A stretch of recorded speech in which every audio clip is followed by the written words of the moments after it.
Student आशा करता हूँ कि आप सभी स्वस्थ होंगे। आज हम threshing and set associative mapping के बारे में डिस्कशन करेंगे। आपने डायरेक्ट मैपिंग, एसोसिएटिव मैपिंग के बारे में स्टडी किया और आपने देखा कि डायरेक्ट मैपिंग में हमारे पास में जितने नंबर ऑफ ब्लॉक्स होते हैं उतना ही एलोकेशन हम कैशे मेमोरी में कर देते हैं।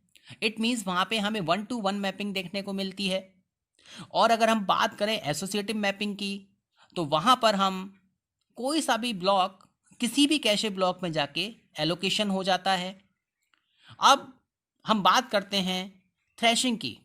देखिए, थ्रैशिंग एक ऐसी कंडीशन है जिसमें कि जो हमारा प्रोसेसर है, जिसका मेन वर्क है क्या, प्रोसेसिंग करना, वो प्रोसेसिंग नहीं कर पाता है।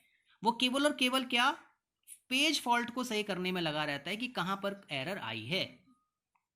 हम कह सकते हैं thrashing is a condition or a situation when the system is spending a major portion of its time in servicing the page fault। यानी कहाँ पर पेज फॉल्ट आया है वो उसको रिमूव करने में लगा रहेगा, बट जो उसकी एक्चुअल प्रोसेसिंग होगी वो बहुत ही क्या होगी, नेग्लिजिबल होगी। इट मीन्स कि जो सीपीयू का जो यूटिलाइजेशन है वो आपका क्या होगा, वो धीरे धीरे क्या होता रहेगा, डाउन होता रहेगा। मल्टी प्रोग्रामिंग इंक्रीज करेगी बट यूटिलाइजेशन क्या हो जाएगा, सीपीयू का बहुत ही कम हो जाएगा। यानी सीपीयू आइडियल बैठा रहेगा, उसका केवल काम ये रहेगा कि किसी तरीके से जो भी एरर्स आ रही हैं पेज फॉल्ट में वो रिमूव होती रहें। नाउ स्टूडेंट्स, थ्रैशिंग की प्रॉब्लम को रिमूव करने के लिए ही सेट एसोसिएटिव मैपिंग का यूज किया गया है। अब हम बात करते हैं इसके एक्चुअल कॉन्सेप्ट की कि एक्चुअल कॉन्सेप्ट क्या है इसका। देखिए, अगर हम कॉन्सेप्ट की बात करें तो हम कह सकते हैं if a process is allocated to few frames. देखिए, हमारी जो प्रोसेस होती है वो फ्रेम में डिवाइड होती है और जो हमारी मेन मेमोरी होती है वो पेजेस में डिवाइड होती है। आपने देखा होगा, अगर आप वीडियो भी बना रहे हैं तो वहाँ पे लिखे आता है 30 FPS, इट मीन्स फ्रेम पर सेकेंड। यानी कि यहाँ पर ये हम जो प्रोग्राम रन करा रहे हैं, देखिए जो भी हमारा प्रोग्राम है जब वो मेन मेमोरी में जाता है तो वो प्रोसेस बन जाता है और जो हमारा प्रोसेस है वो छोटे छोटे फ्रेम्स में डिवाइड हो जाती है और इन फ्रेम्स को मेन मेमोरी में एलोकेशन किया जाता है, मेन मेमोरी को डिवाइड करके, और मेन मेमोरी जो होती है वो पेजेस में डिवाइड होती है। तो हम कह सकते हैं अगर हमारे पास में किसी प्रोसेस के पास में फ्यू फ्रेम्स का एलोकेशन किया गया है तो there will be too many and too frequent page faults. यानी यहाँ पे बहुत ज़्यादा पेज फॉल्ट आ सकते हैं और रेगुलरली आ सकते हैं।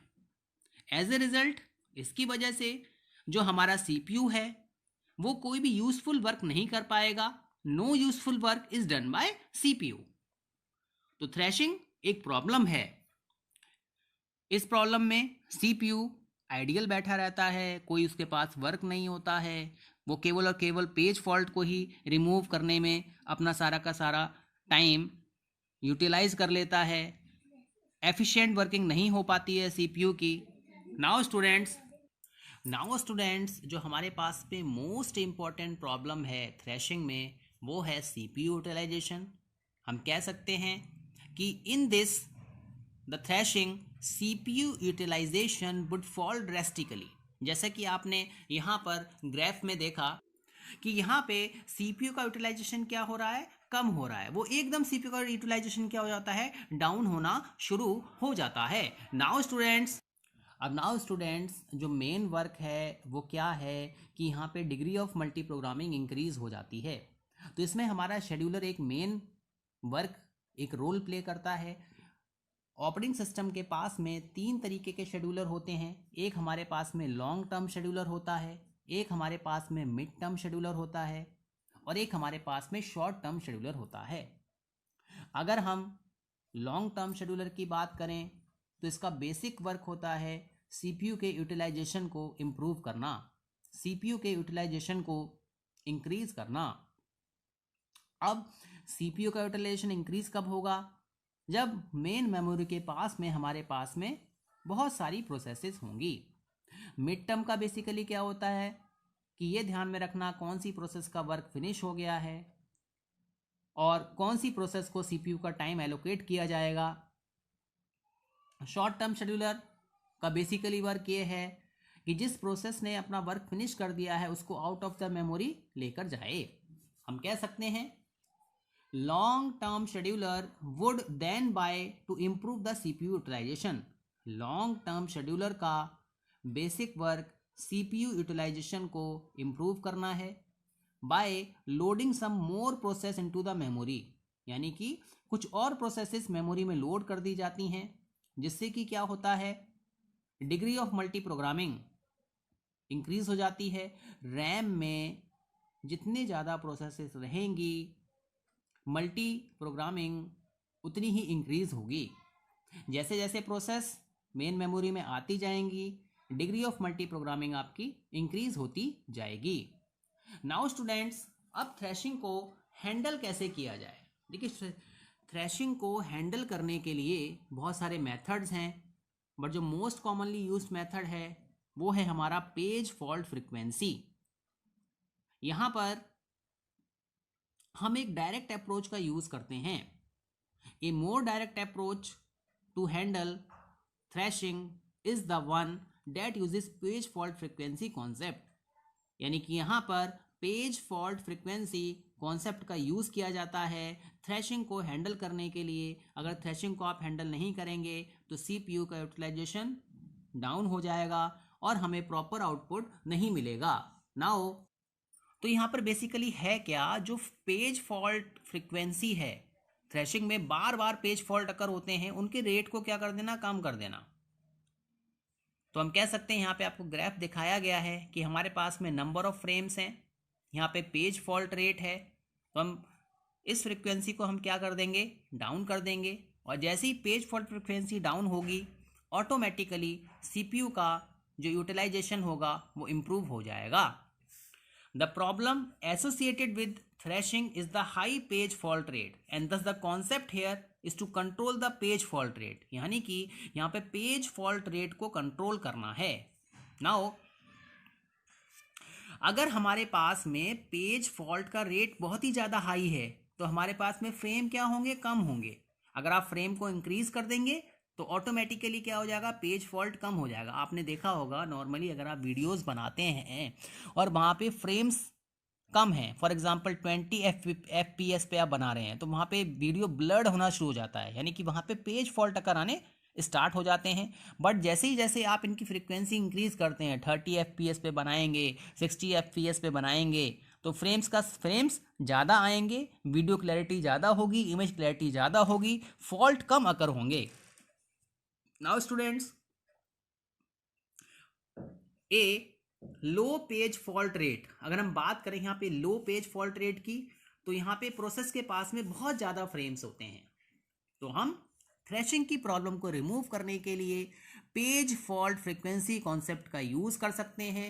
इट मीन्स कि हम यहाँ पे फ्रेम्स की अवेलेबिलिटी को क्या कर देंगे, इंक्रीज कर देंगे, और हमारी थ्रैशिंग की प्रॉब्लम रिमूव हो जाएगी, सीपीयू का यूटिलाइजेशन इंक्रीज हो जाएगा। नाउ अब हम सेट एसोसिएटिव मैपिंग की बात करते हैं। देखिए, जितनी भी मैपिंग होती है वो आपकी कैशे मेमोरी की हेल्प से होती है। हम ये कह सकते हैं सेट एसोसिएटिव मैपिंग में ये एक कैशे मैपिंग टेक्निक है जिसका बेसिक वर्क होता है मैप करना किसी मेन मेमोरी ब्लॉक को किसी पर्टिकुलर सेट ऑफ कैशे में। हम ये कह सकते हैं this form of mapping is an enhanced form of direct mapping. आपने डायरेक्ट मैपिंग में देखा था कि हमारे पास में जितने number of blocks main memory के होते हैं उतनी ही हम कैशे मेमोरी के ब्लॉक्स रखते हैं। तो यहाँ पर डायरेक्ट मैपिंग को क्या किया गया, एनहेंस किया गया, उसको हमने सेट एसोसिएटिव मैपिंग कहा। तो this form of mapping is an enhanced form of direct mapping where the drawback of direct mapping are removed. यानी ड्रॉबैक क्या था कि थ्रैशिंग की प्रॉब्लम आ रही थी, तो सेट एसोसिएटिव मैपिंग में क्या किया गया, थ्रैशिंग की प्रॉब्लम को रिमूव किया गया। नाउ तो जो हमारी सेट एसोसिएटिव मैपिंग होती है वो थ्रैशिंग की प्रॉब्लम को एड्रेस करती है, जो कि हमें डायरेक्ट मैपिंग में देखने को मिल रही थी। नाउ स्टूडेंट्स, इसमें बेसिकली है क्या कि हमारे पास में देखिए हम क्या करते हैं, बहुत सारी कैशे लाइंस को क्रिएट करते हैं डायरेक्ट मैपिंग में। यहाँ पे कैशे लाइंस को क्रिएट ना करके कुछ लाइंस का क्या कर दिया गया, ग्रुप बना दिया गया और इनको क्या कहा गया, सेट कहा गया। Instead of having exactly one line, यहाँ पे एक लाइन ना क्रिएट करके बहुत सारे ग्रुप्स को बना दिया गया।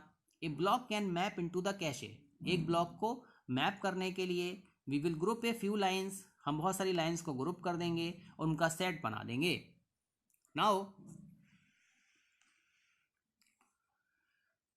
जितने भी वर्ड हमारे पास में प्रेजेंट होते हैं कैशे मेमोरी में, हम कह सकते हैं वी कैन हैव 2 और मोर memory words in the main memory. यहाँ पर हमारे पास में क्या होगा, मेन मेमोरी में 2 या 2 से ज़्यादा वर्ड्स प्रेजेंट होंगे और जिनका इंडेक्स क्या होगा, सेम होगा। नाउ एक इंडेक्स से हम 2 वर्ड को क्या कर देंगे, एड्रेस कर देंगे। सेट एसोसिएटिव मैपिंग के बारे में हम ये कह सकते हैं कि ये दोनों का कॉम्बिनेशन है, डायरेक्ट का और एसोसिएटिव मैपिंग का कॉम्बिनेशन कर दिया गया और हमारे पास में सेट एसोसिएटिव मैपिंग आई। अब यहाँ पर जो हमारे पास में हमारा ब्लॉक डायग्राम है, अगर हम इसको ध्यान से देखें तो यहाँ पे कुछ फॉर्मूलाज हैं, m equal to V multiplied by K. अगर हम यहाँ पे जो m है वो है number of lines in the cache, cache में हमारे पास में कितनी लाइंस हैं, v हमें नंबर ऑफ सेट दिखाता है और k हमें number of lines in each set दिखाता है। अगर हम इन दोनों को मल्टीप्लाई कर देंगे तो हमारे पास में नंबर ऑफ लाइंस आ जाएंगी। सेकेंड है i equal to J mod v, J क्या है, मेन मेमोरी के ब्लॉक हैं और यहाँ पे ये कैशे के सेट के नंबर्स हैं, v आपको ऑलरेडी बता दिया गया नंबर ऑफ सेट्स हैं। हम आगे जाके इसके न्यूमेरिकल्स भी देखेंगे। तो यहाँ पे क्या होता है, जो हमारे पास में मेन मेमोरी है इसको क्या किया गया, ब्लॉक्स में डिवाइड किया गया और ये जितने भी ब्लॉक्स कहलाए गए ये आपके सेट कहलाएंगे, हमारा सेट 1, सेट 2, सेट n-1। तो मेन मेमोरी को क्या कर दिया गया, फ्रेम्स में डिवाइड कर दिया गया और फ्रेम्स को ब्लॉक्स में डिवाइड किया गया, ब्लॉक्स को सेट्स में डिवाइड किया गया। ये हमारा कैशे कंट्रोल लॉजिक होता है, ये हमारा सीपीयू इसको इंस्ट्रक्शन करने के काम में आता है। तो सिंपल सा अगर हम कहें, सिंपल वर्ड में हम ये कह सकते हैं कि सेट एसोसिएटिव मैपिंग का बेसिक यूज है थ्रैशिंग की प्रॉब्लम को रिमूव करना, सीपीयू के यूटिलाइजेशन को इंक्रीज करना। मैं आशा करता हूं कि आपको ये डिस्कशन समझ में आया होगा। धन्यवाद।